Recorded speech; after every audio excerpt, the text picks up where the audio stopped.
মাদকের কারণে ধ্বংস হচ্ছে যুব সমাজ। এই দেখো আজকের পত্রিকার হেডলাইন। আসলেই চাচা, আগের দিনে আমরা খেলাধুলা করতাম, আর এখনকার তরুণরা অনেকে নেশায় ডুবে যাচ্ছে। কথা তুমি ঠিকই বলেছ। এখন বর্তমানে যে অবস্থা, যুব সমাজ ধ্বংসের পথে।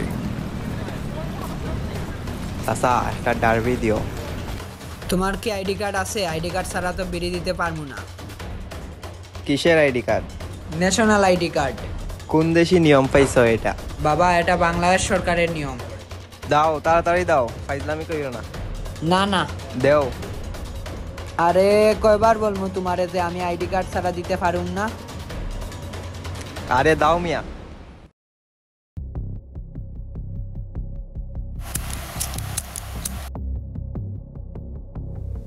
ওয়ালাইকুম চাচা। ওয়ালাইকুম আসসালাম। কি খবর? কি নিয়ে আলোচনা করছেন চাচা? দেশের যে অবস্থা, যুব সমাজ ধ্বংসের পথে। এই ছেলেটা এখন আমার সামনে সিগারেট নিল।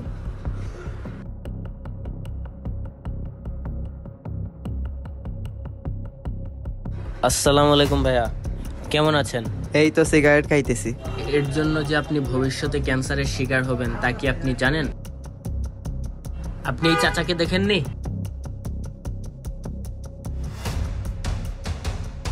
এই বেয়াদব ছেলে, এখানে দাঁড়িয়ে সিগারেট কেন টানছো? দেখো এই ছেলেগুলা কত ভালো কাজ করে, তারা লাল সবুজে, আর তুমি এখানে সিগারেট টানছো। তুমি কেন টানছো? চাচা, এই বয়সে তো এগুলা নর্মাল বিষয়। কিসের এই বয়স? এই বয়সে তুমি সিগারেট খাচ্ছ? এই দেখো আজকে সংবাদে সিগারেটের কারণে ধ্বংস হচ্ছে যুব সমাজ। তুমি এই ছেলেকে সিগারেট কেন দিলে?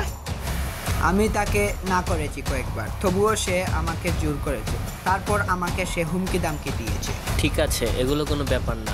তোমার মতো অনেক ছেলেকে আমরা মাদক থেকে দূরে সরিয়ে এনেছি। আমরা কাউসার ভাইয়ের নেতৃত্বে 38 লক্ষ শিক্ষার্থীদের মাদকের বিরুদ্ধে সচেতন করেছি।